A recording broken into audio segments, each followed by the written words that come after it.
Hello, gynaecologist doctor Sinha बोल रही हैं? यस। वाइफ प्रेग्नेंट है, लड़की है, अबॉर्शन करना था। ये कैसे बात कर रहे हो आप? क्या बात कर रहे हैं? लड़का चाहिए होगा आपको। नहीं, लड़का नहीं, लड़की ही चाहिए थी। तो फिर क्यों करा रहे हो अबॉर्शन? क्योंकि रेप हो जाएगा इसका। डॉक्टर, मैं ये नहीं चाहता कि इसका रेप हो जाए।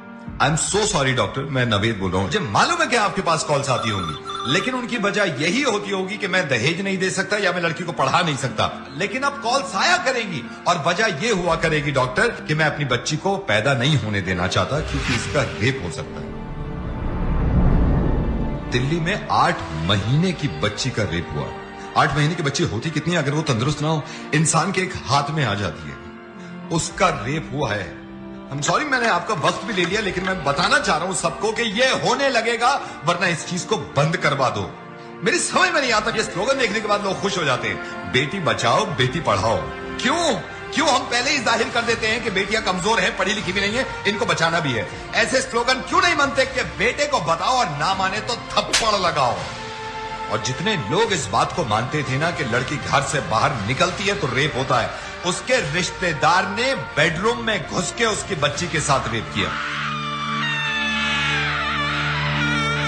और हिंदू मुस्लिम, आप करते रहिए अपना काम एक दूसरे को बुरा भला कहने में और जुलूस निकाल के एक दूसरे को मारने में। अगर शर्म है ना थोड़ी सी, तो इनसे ज्यादा खतरनाक जो हमारे मुल्क में हो रहा है कि बच्चियों के रेप जो करते हैं, उन जानवरों को जाके सबक सिखाओ, इतनी भीड़ ले जाकर। और कोई बताने की जरूरत नहीं है किसी को कि लड़कियां किसी से कम नहीं होती। जब आप किसी को ये बताते हैं कि लड़कियां किसी से कम नहीं है, इसका मतलब यह है कि कहीं ना कहीं पहले से ही दिमाग में हमने ठूस रखा है कि लड़कियां कम होती है।